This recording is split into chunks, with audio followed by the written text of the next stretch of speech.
Science जिस principal पे काम करती है, इंडक्शन, वो इंडक्शन उसका प्रॉब्लम ये है कि वो किसी चीज़ को कंक्लूसिवली वेरीफाई नहीं करता, कंक्लूसिवली साबित नहीं करता, प्रूफ नहीं करता, जो फ्रांसिस बेकन कहता था। ठीक है, तो अब की जो साइंटिफिक कम्युनिटी है वो इस चीज़ को मानती है कि साइंस कंक्लूसिवली प्रूव नहीं करती, कंक्लूसिवली वेरीफाई नहीं करती। ठीक है, there will always be a possibility कि आपका कंक्लूजन रिफ्यूट हो जाए। सो साइंटिफिक कंक्लूजन जो होते हैं ना वो सर्टन नहीं होते भाई, वो प्रोबेबिलिस्टिक होते हैं, वो प्रोबेबिलिटी बेस्ड कंक्लूजन होते हैं, वो 100% सर्टन नहीं होते। ठीक है, अब जो अफसोसनाक बात है ना वो ये है कि ये जो प्रॉब्लम ऑफ इंडक्शन है इसको लिखे हुए 100 साल से ज़्यादा हो गया, और 100 साल पहले फिलोसोफर्स ने इसको एक्सप्लेन कर दिया,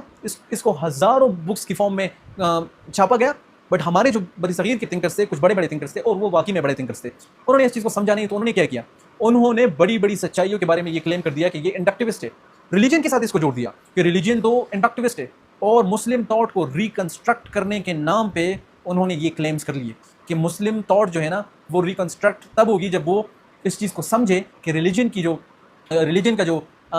जो है ना वो इंडक्टिविस्ट है, कुरान इंडक्टिविस्ट है। तो ये बड़े बड़े क्लेम्स उन्होंने कर दिए। उनको पहले समझ लेना चाहिए था कि इंडक्शन का तो ये प्रॉब्लम है कि इंडक्शन तो किसी चीज़ को कंक्लूसिवली वेरीफाई नहीं करता। ठीक है, बट उन्होंने समझा नहीं। चलो, वो बड़े थिंकर्स थे, बट इससे ज़्यादा अफसोस की बात यह है कि अभी भी हमारी टीवी पे, हमारी यूट्यूब पे बहुत सारे मुसलमान भाई आ रहे होते हैं और वो यही काम कर रहे होते हैं। वो यही कर रहे होते हैं कि वो साइंस, फ्रांसिस बेकन का मॉडल प्रिज्यूम करके कि साइंस कंक्लूसिवली वेरीफाई करती है, साइंस ने साबित कर दिया, साइंटिफिक फैक्ट एस्टैब्लिश हो गया। भाई ये बेकन कहता था 100 साल पहले, अब नहीं कहता कोई साइंस में ये। तो वो उसी मॉडल को प्रिज्यूम करते हैं कि साइंस कंक्लूसिवली वेरीफाई, और फिर वो क्या करते हैं, वो कहते हैं कि यार साइंस ने साबित कर दिया ना, हमारी रिलीजियस टेक्स्ट में भी ये मौजूद है, big bang, black hole, portals, ये चीज़ें मौजूद है। तो हमारा जो रिलीजियस टेक्स्ट है ना ये तो इंडक्टिविस्ट हो गया। ठीक है, वो ये इंडक्टिविस्ट है, और इसमें जो इवेंट्स है उसको साइंस ने कंक्लूसिवली साबित कर दिया। ये हमारे लोग अभी भी कर रहे हैं, अभी भी वो उस मॉडल को प्रिज्यूम कर रहे हैं जो 100 साल पहले रिफ्यूट हो चुका है। पहली बात तो ये है कि जब ये लोग ये बयान कर रहे होते हैं ना कि पोर्टल्स और बिग बैंग और ब्लैक होल, पहले तो इनकी जो एक्सप्लेनेशन होती है ना ये सूडो साइंस होती है, ये साइंस नहीं होती भाई, ये फिजिक्स नहीं होती। बट सामने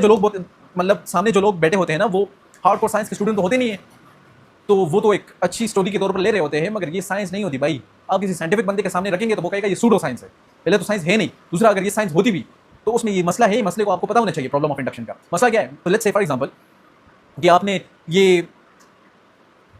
दावा कर लिया कि रिलीजियस टेक्स्ट में बिग बैंग मौजूद है और साइंस ने एस्टैब्लिश कर लिया। इसमें प्रॉब्लम ये है कि अगर फ्यूचर में बिग बैंग की थ्योरी फ्यूचर की ऑब्जर्वेशन की वजह से रिजेक्ट हो गई तो उसकी वजह से क्या होगा, उसकी वजह से वो बिग बैंग की थ्योरी फल्सिफाई हो जाएगी, और आपका जो इस्तेदलाल होगा ना, आपकी जो आपका जो इस्तेदलाल होगा जो आपने कुरान से किया होगा और रिकॉन्साइल करने की कोशिश की होगी कुरान को साइंस के साथ, वो इस्तेदलाल आपका 0 से मल्टीप्लाई हो जाएगा, वो रद्द हो जाएगा। फिर आप उस कुरानिक आयत को कैसे डिफेंड करोगे जिससे आपने कंक्लूजन ड्रा किया था कि ये बिग बैंग है। तो आपको इस मसले का पता होना चाहिए। तो इनमें से जो बड़े बड़े लोग हैं जो कि आ रहे हैं यूट्यूब पे ये बोल रहे हैं ना, तो उनमें से एक है जिनके मैं उनका नाम नहीं ले रहा, तो उनके एक स्टूडेंट से मैंने पूछा था, जो उनके मेन स्टूडेंट थे, कि ये क्यों करे ये लोग। तो वो ये कहते थे, उन्होंने मुझे ये जवाब दिया कि हमारे जो उस्ताद है वो ये मानते हैं कि अगर हम ये करेंगे तो जो साइंटिफिक कम्युनिटी का फर्स्ट लेयर इंटेलिजेंशिया है ना, उनकी तवज्जो हमारी तरफ आ जाएगी, उनकी तवज्जो आ जाएगी कि यार कुरान में तो साइंटिफिक फैक्ट्स है, तो ये हक है, ये सच्ची किताब है, तो वो ईमान ले आएंगे। ऐसा होता नहीं है भाई,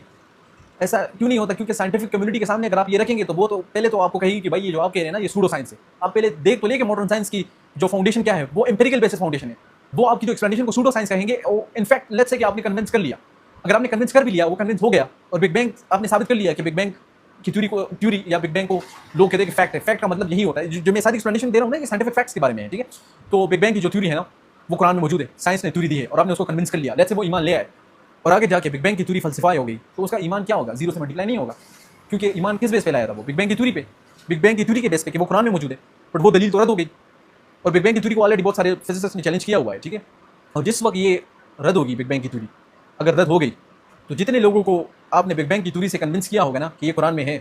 तो वो लोग आपके खिलाफ उठ खड़े होंगे। फिर आपसे पूछेंगे कि अब आप बताएं कि आपकी कुरानिक आयत जो ये क्लेम कर रही थी, जो आप कह रहे थे, जिस बेस पे मैं ईमान लाया, ये जो क्लेम था आपका, वो क्लेम तो फल्सिफाई हो गया, तो अब मैं ये समझूँ कि कुरान फल्सिफाई हो गया।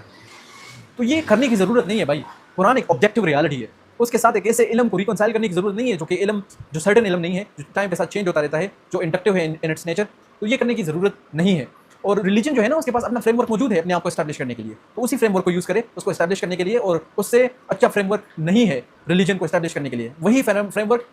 अच्छा फ्रेमवर्क है जो रिलीजन ने दिया हुआ है। तो इसको आगे हम कंटिन्यू करेंगे और आगे हम फल्सिफिकेशन प्रिंसिपल पे बात करेंगे। इसके साथ साथ आप चामर की बुक जो मैंने लिंक में मतलब नीचे कमेंट में उसको पिन कर दूंगा, आप लोग वहाँ से डाउनलोड करें और उसके जो 3rd और 4th चैप्टर है ना वो आप पढ़ ले, या 4th चैप्टर भी पढ़ ले, तो वहाँ पर ये डिटेल में